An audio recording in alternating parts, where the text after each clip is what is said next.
네, 반갑습니다. 오늘 영상 구역 예배를 시작하겠습니다. 오늘은 17과 너는 나 외에 라는 제목으로 함께 말씀을 나누겠습니다.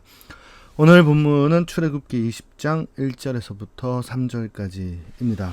출애굽기 20장 1절에서부터 3절까지를 제가 읽습니다. 하나님이 이 모든 말씀으로 말씀하여 이르시되 나는 너를 애굽 땅 종 되었던 집에서 인도하여 낸 내 하나님 여호와니라. 너는 나 외에는 다른 신들을 내게 두지 말라. 아멘.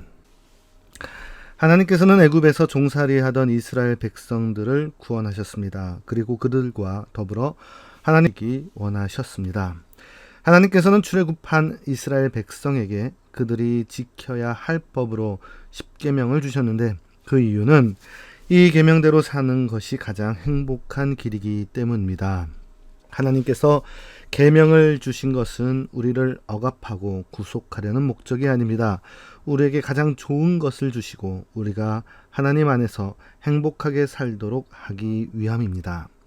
기차가 철길 위에서만 진정한 자유를 누릴 수 있는 것처럼 하나님의 백성은 하나님 말씀대로 살 때 진정한 자유를 누릴 수 있습니다. 첫 번째, 하나님의 사랑.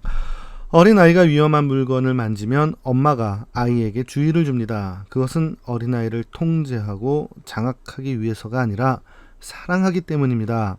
하나님께서 십계명을 주신 이유도 이스라엘 백성을 사랑하시기 때문이었습니다. 이스라엘 백성은 애굽의 종살이에서 구해주신 하나님의 은혜와 그 사랑에 감격하는 가운데 십계명대로 마땅히 살아야 합니다.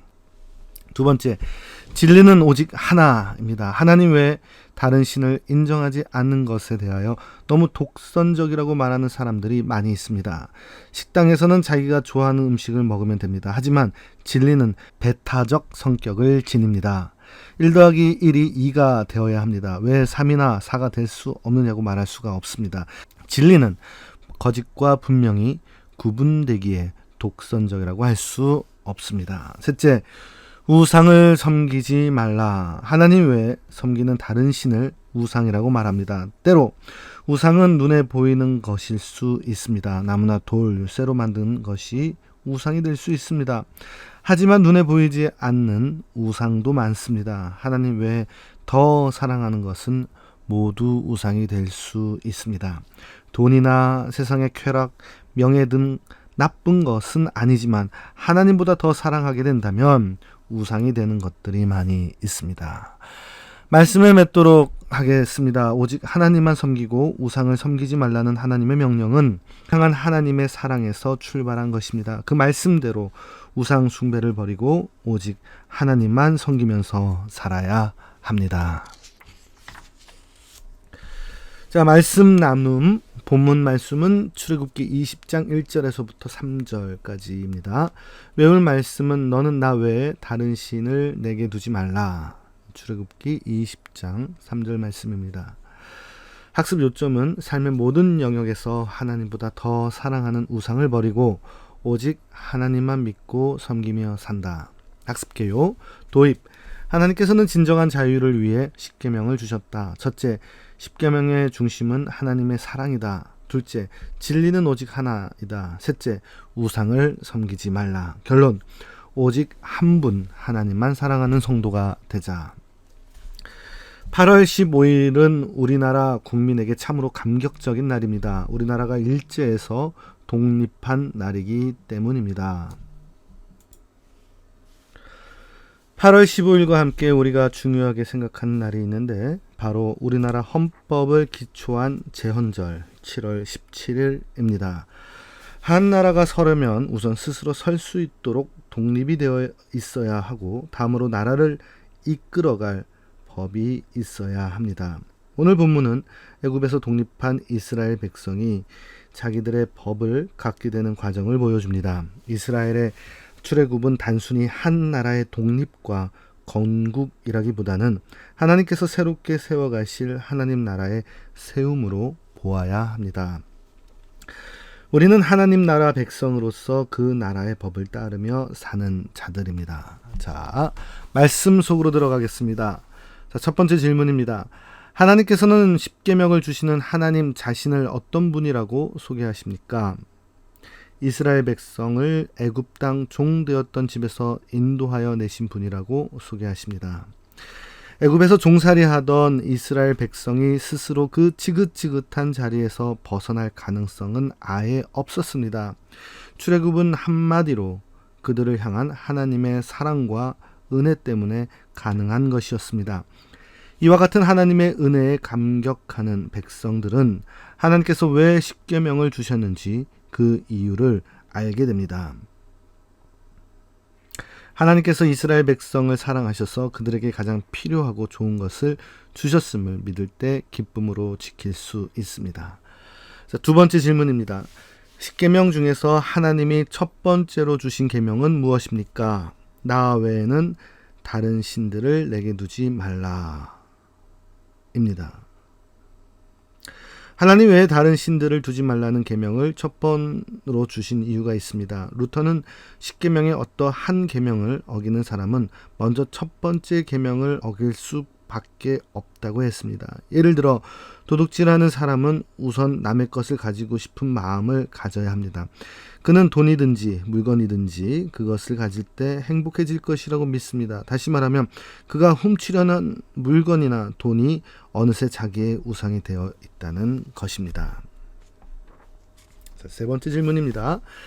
엘리야 선지자가 갈멜산에서 바알 아세라 선지자들과 맞붙어 하늘에서 불을 내릴 수 있는 신을 가려보자고 했을 때 어떤 결과가 나왔습니까? 바알 아세라 선지자가 기도할 때는 아무 응답이 없었지만 엘리야가 기도할 때는 하나님께서 불을 내려 재물을 태우셨습니다. 우상은 아무 힘도 없습니다. 이사야 선지자는 나무 일부를 깎아서 우상을 만들고 그 나머지는 땔감으로 사용하는 것을 보고 비웃었습니다. 엘리야 시대에도 바알 아세라 선지자들은 자기의 몸을 상하게 하면서까지 기도했지만 어떤 응답도 일어나지 않았습니다. 그러나 엘리야가 하나님께 기도할 때 하늘에서 불이 내려와 그 모든 재물과 주위에 부어둔 물까지 다 태웠습니다. 백성들의 고백처럼 여호와 하나님만이 진정한 하나님이십니다. 네 번째 질문입니다. 이스라엘 백성이 출애굽할 때 내린 10가지 재앙은 그들의 신이 심판받는 것이었습니다. 첫 번째 재앙은 무엇이었습니까? 나일강의 피로 변하는 것이었습니다. 첫 번째 재앙으로 나일강이 피로 변하자 물고기가 죽고 악취가 나서 도저히 물을 마실 수 없게 되었습니다. 이것만으로도 굉장히 힘들고 어려운 일이었습니다. 그런데 더 심각한 것은 나일강이 애굽 사람들이 섬기던 하피라는 신이었다는 것입니다. 다시 말해 그들의 신이 피를 흘리면서 죽은 것입니다. 또 9번째 재앙인 흑암의 재앙은 그들의 태양신이 죽은 것이었습니다.